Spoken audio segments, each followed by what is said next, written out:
Bana b'Imana nimuhumure, hanyuma muze dusukura ingoro y'Imana kuri wa gatanu tariki 20 Ugushyingo 2020 mu isomo ryo mu gitabo cy'ibyahishuwe umutwe wa 10 murongo 8 kugeza kwa 11.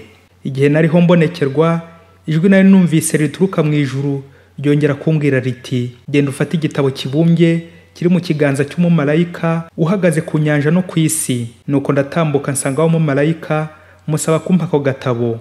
Arambwira ati, kakire maze ukarye, mu nda yawe karagusharirira, ariko mu kanwa kawe hararyohera nk'ubuki. Mbere ko rero mfata ako gatabo ngahawe n'uwo mumarayika maze ndakarya. Mu kanwa kari karyohereye nk'ubuki, ariko maze kukamira mu nda yanjye harasharirirwa. Nuko barambwira bati, ni ngombwa ko wongera guhanurira ibihugu, amahanga, indimi n'abami benshi. Iryo ni ijambo ry'Imana. Zaburi ni 119. Uhoraho, mbega ngo amasezerano yawe arandyohera. Amagambo mu Ivanjili ntagatifu Yezu Kristu uko yanditswe na Luka umutwe wa 19 murongo wa 45 kugeza kwa 48. Muri icyo gihe Yezu yinjira mu ngoro y'Imana, atangira kwirukanamo abacuruzi. Arababwira ati, haranditswe ngo, inzu yanjye izaba inzu yo gusengeramo, naho mwebwe mwayigize ubuvumo bw'abambuzi. Buri munsi yigishirizaga mu ngoro. Abatware b'abahereza bitambo n'abigisha amategeko kimwe n'abakuru b'umuryango bashaka ukuntu bamwicisha, nyamara ntibabona aho bamuturuka, kuko rubanda rwose bari bamuteze amatwi bitaye cyane ku byo yavugaga. Iyo ni Ivanjili ntagatifu. Bana b'Imana, mu ngoro y'Imana haganje ibyiza. Amasomo matagatifu y'uyu munsi aradusaba gusukura ingoro y'Imana, aho tugiye kuzirikana ku magambo y'ubuhanuzi ya Yohani na Yezu batubwira ingoro nyirizina tugomba kugirira isuku. Ni koko bavandimwe, ingoro y'Imana hano munsi iyo tuyigiriye isuku turonka ubutungane buzadufasha kwinjira mu ngoro y'Imana yo mu ijuru, tugataha Yerusalemu nshya. Mu isomo rya mbere harimo imvugo ijimije y'igitabo cyariwe. Umumarayika ati, akira aka gatabo maze ukarye, mu nda yawe karagusharirira, ariko mu kanwa kawe kararyohera nk'ubuki. Amen. Ese kuryohera no gusharira kumva ijambo ry'Imana bishushanya iki? Kuryohera nk'ubuki byerekeza ku buhanga no ku masezerano y'Imana, arizo nyigisho z'Imana zijyana no kujya mu gihugu cy'isezerano, la terre promise, muri paradizo, igihugu gitemba amata n'ubuki, uburyohe. Naho gusharira byo byerekeza kuri opposition des adversaires de Dieu, abarwanya Imana. Abo ni ba Herodi, abafarizayi n'abaromani, bakarwanya Imana batoteza abakristo. Ibi byose bigashushanya ibihe by'amakuba Kristo anyuramo bisharira, bigoye, ariko bikamwigisha akamenya ubwenge ngo abone kuzagira ibyishimo mu buzima buzaza mu ijuru, ibyishimo n'umunezero udashira muri paradizo. Ni koko ibyago birasukura, biranigisha. Isuku mu mibiri yacu no mu mitima yacu bitwerekeza ku isuku n'ishyaka tugomba kugira inzu y'Imana, nk'uko Yezu abigenje yirukanamwe abacuruzi. Ati, haranditswe ngo, inzu yanjye izaba inzu yo gusengeramo, naho mwebwe mwayigize ubuvumo bw'abambuzi. Ubwashize ku itariki 9 Ugushyingo, ubwo twahimbazaga Kiliziya y'i Laterano ihabwa umugisha, ari nayo cyicaro cya Papa, twazirikanye ubwoko butatu bw'ingoro: ingoro nk'inzu y'Imana, ingoro nk'umuryango w'Imana, n'ingoro nk'umubiri cyangwa umutima wacu. Aho hose tugomba guhagirira isuku, tuzirikana ko ari ingoro z'Imana zo gusengeramo. Uyu munsi hamwe n'amasomo matagatifu, izo ngoro za hano ku isi nyuma yo kuzigirira isuku, turazirikana ko zidutegurira ingoro yo mu ijuru. Bityo kujya mu ijuru bisaba isuku, ubutungane bw'inzu y'Imana. Umuhanga aravuze ati, hari ubwoko butatu bw'amazu: inzu y'Imana, inzu y'iwanyu n'inzu yawe. Maison de Dieu, famille et ton cœur.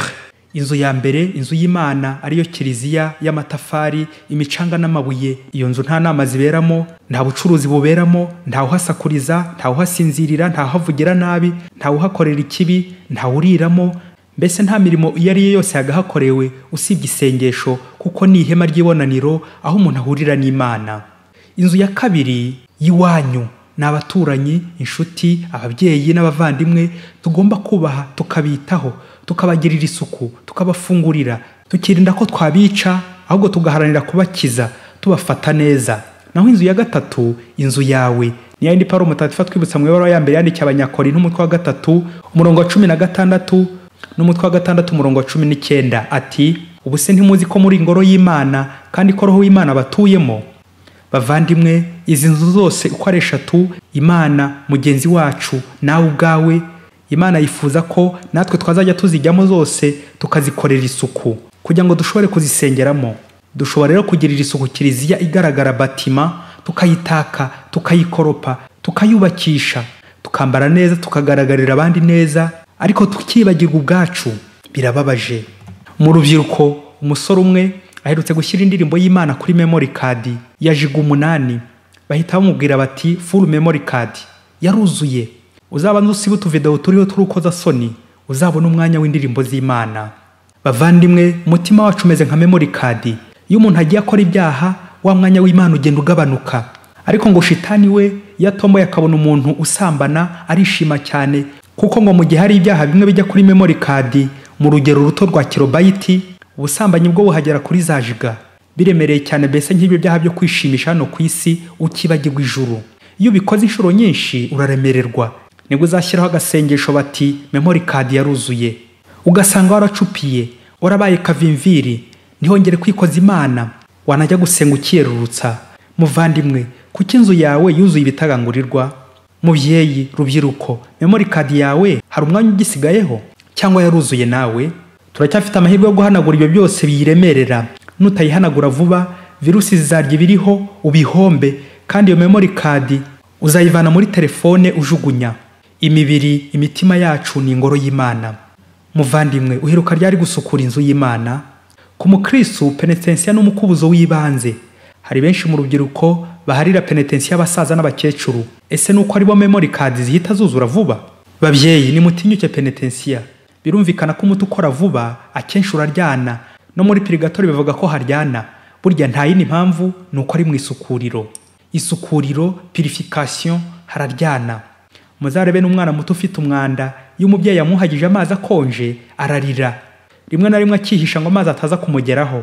Ese nuko amazi aba ari mabi aryana? Ese nuko umubyeyi aba yanga uwo mwana? Aha, ni cya gitabo gisharira ariko nyuma kikaza kuryohera. Ni ya ngoro yo ku isi aho duhurira n'ibibazo byinshi, yewe tugakora n'ibyaha byinshi, ariko twakwemera kwisukura tukagira ubutungane buzaduhesha kujya mu ngoro y'Imana yo mu ijuru. Tukava ku isi tukanyura mu isukuriro, purigatori, tuboneza mu ijuru aho tuzishima iteka dukeye hamwe n'Imana. Uko utagombye kumara umunsi utariye cyangwa utariyuhagira ku mubiri, ni nako umunsi utagagombye gushira utarasenga, utariyuhagira kuri roho. Muze tugarukire Imana buri munsi. Padiri Masumbuko Ladislas wa Diocese ya Cyangugu.